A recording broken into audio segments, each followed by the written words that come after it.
Terry Bradshaw is one of, if not the greatest Pittsburgh Steelers quarterback in the storied history of the franchise, and we're trying to get to 12,000 subscribers to honor Terry Bradshaw. Help us get there. We are just over 200 away, and if you want free Steelers videos pretty much every single day, breaking down the latest news and, of course, all of the draft buzz around the Steelers, hit that big red button and subscribe right now.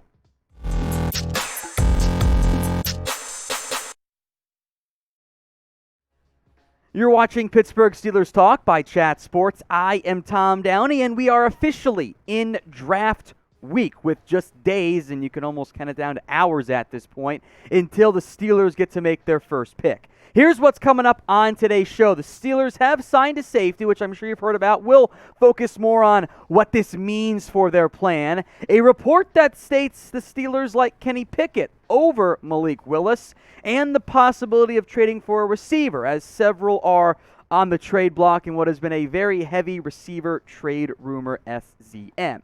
But first, the return of Terrell Edmunds. The Steelers have signed Edmunds to a one-year deal. It's a very cheap contract and I think has an impact on their plans as it relates to other players at the safety position. Now, Edmunds' return is fine. He's not that expensive. I think it's like a 2.5, somewhere in that range. We'll see what the exact details say in terms of the guaranteed incentives, etc. But Edmunds is back at minimum as your stopgap starter at safety, if you need to have somebody out there, as opposed to, well, you didn't have much else beyond Edmunds at that point. And cheap deals are always fine with me. The question becomes, okay, what does this mean for the draft, and does this mean the Steelers are out on Tyrann Mathieu? As for Mathieu, I would kind of say unlikely he signs now. You didn't have a ton of cap space available if you were going to sign Mathieu. I kind of didn't think you were going to sign Edmunds. But for the draft, what this means is you don't have to take somebody in round 1, round 2, or round 3. You don't have to reach for a guy to fill your need. But if there's a player you like who's on the board, you could absolutely still draft them, such as, say, Jaquan Brisker in the second round if he happens to fall, or Jalen Petrie if he falls out of Baylor to Pittsburgh in that second round area. So what do you think as it relates to the re-signing of Terrell Edmunds? Do you like it or no?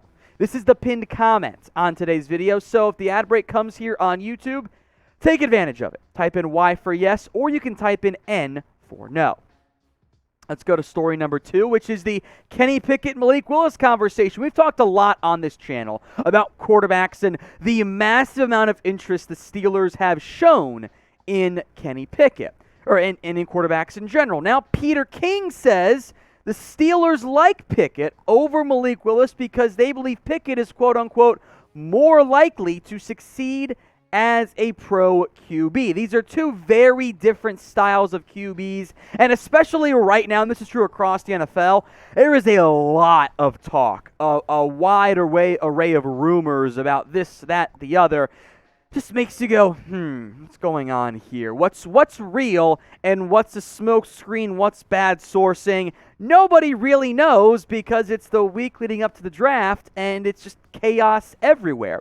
Pickett right this second is a better quarterback than Malik Willis. He is more accurate. He can also make plays outside of structure. He's a good athlete, can make plays on the run, not the same level of Malik Willis, but he will go over the middle of the field. He is more comfortable going through a more normal read offense as opposed to the bad offense, the borderline Mickey Mouse offense that Liberty ran with Malik Willis. But Willis has a much stronger arm, is more dynamic, and if one of these two ends up becoming a top 10 or top 15 QB, I think you'd feel better about Malik Willis. If you ask me which one flames out of the NFL real quick, I'd probably go Malik Willis as well. So it's the risk-reward, I think you got to sit Malik Willis for a season at least, versus Pickett being a little bit more pro-ready, although I don't have a first-round grade on either of these guys. They barely cracked my top 50 now that I've stacked my big board. If they pass on QBs, I ain't going to be mad. I do think Pittsburgh, though, is a good place to develop a QB given the overall stability and consistency within the organization. Say, unlike, we'll throw shit at the Jets today.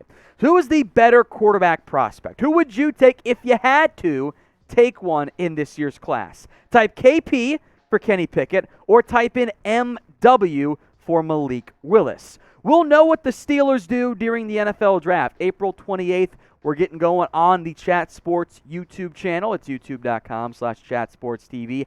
I would say there's a very good chance the Steelers can stand pat at 20, and one of Pickett or Willis will be there. And I think there's a non-zero chance that both QBs are on the board at that point. We'll know for sure. We'll be live with every single pick for all 3 days, all 7 rounds, plus grades immediately afterward. So if you haven't already, go subscribe to the Chat Sports YouTube channel where we have all of our general NFL, NBA, etc. content. youtube.com/chatsportstv. The link will be in the comment section and in the description. Let's talk trade now. Some wide receiver trade rumors out there right now as things are getting interesting across the NFL landscape. We're going to begin with Kadarius Toney, the Giants wide receiver who has now reported 2 workouts for the Giants, the voluntary side of it. He had been linked as a trade candidate because the Giants allegedly were shopping him. Now, maybe that was a leak designed to get Turner to show up to workouts. If so, it worked. Maybe it was inaccurate, but there were a lot of Giants reporters who reported that. Maybe it was the Giants saying, we do want to move on from Toney. It is a significant red flag for a team to go, hey, this is our first-round pick a year ago who flashed game-breaking ability when he was actually out there on the field. We're done with him. We want to trade him. Was it accurate? I'm not sure. I will say this. It's not a good sign, and it's a red flag for me if I ran the Steelers to say, yes, we will take your problem child at wide receiver. Toney's a great talent when he's out there, and I know it's a new regime in New York, but for them to be considering shopping and trading away Toney, that makes me not want him at all.